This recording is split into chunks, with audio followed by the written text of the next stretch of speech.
इसके बाद हम आते हैं पर कैपिटा इनकम पे। पर कैपिटा इनकम क्या होता है? National income divided by population. ठीक है। अब इसका निकालना ज़रूरी इसलिए रह जाता है कि हमें इसमें एवरेज वैल्यू मालूम पड़ती है। फॉर एग्जांपल यूएसए में हमें अभी के लिए नंबर लेते हैं कि 2% रहते हैं डिवाइड बाय 100। दोनों की जीडीपी इंडिया की यूएसए की सेम है। ठीक है। डिवाइड बाय हमने यूएसए के लिए 2 करा, इंडिया के लिए 4 करा।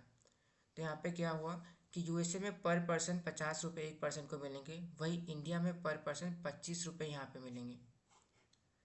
ठीक है। तो इससे हमें और प्रॉपर कैलकुलेशन पता चले कि एक्चुअल में हमारी ग्रोथ कितनी हुई है। ठीक है। लेकिन अभी भी पर कैपिटा इनकम में काफ़ी सारे बैक प्रॉब्लम्स हैं। फॉर एग्जांपल हमें यहाँ पे वेल्थ इनइक्वालिटी का मालूम नहीं पड़ता है।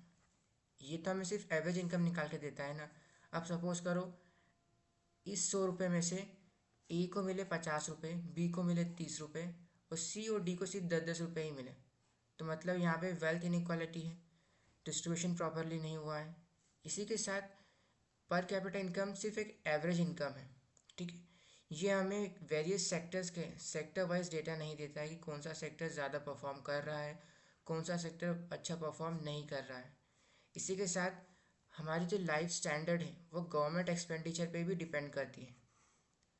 जैसे कि फॉर एग्ज़ाम्पल हम वापस से एग्ज़ाम्पल लेते हैं इंडिया में और जापान में, और या फिर जर्मनी, इंडिया और जापान में।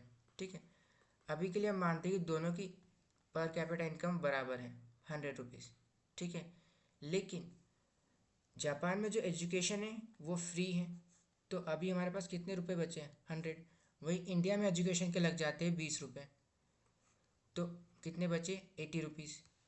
मतलब अब नाउ जापानीज़ लोगों के पास 100 रुपीज़ बच रहे, क्योंकि 100 रुपीज़ टोटल बच रहे क्योंकि यहाँ पे एजुकेशन बिल्कुल फ्री है। वही इंडियंस के पास उनको काफ़ी हाई अमाउंट जो है एजुकेशन में खर्चा करना पड़ रहा है। एक्चुअल में उनके पास अमाउंट बच रहा है 80 रुपीज़। ठीक है। तो सेम यहाँ पे मेडिकल एक्सपेंसेस और भी काफ़ी सारे खर्चे जो गवर्नमेंट एक्सपेंडिचर में नहीं इंक्लूड होते और for example Japanese government provide कर रही है, तो इससे भी हमारे पास जो है स्टैंडर्ड ऑफ लिविंग में चेंज आता है। इसी के साथ जो परचेसिंग पावर पैरिटी है, मतलब आप जो 50 रुपये में इंडिया में खर्च करके सामान ले पा रहे हो, क्या जापान में भी उतना ही सामान खरीद पा रहे हो? तो कितना परचेसिंग पावर पैरिटी का भी मालूम यहाँ पे नहीं पड़ता है।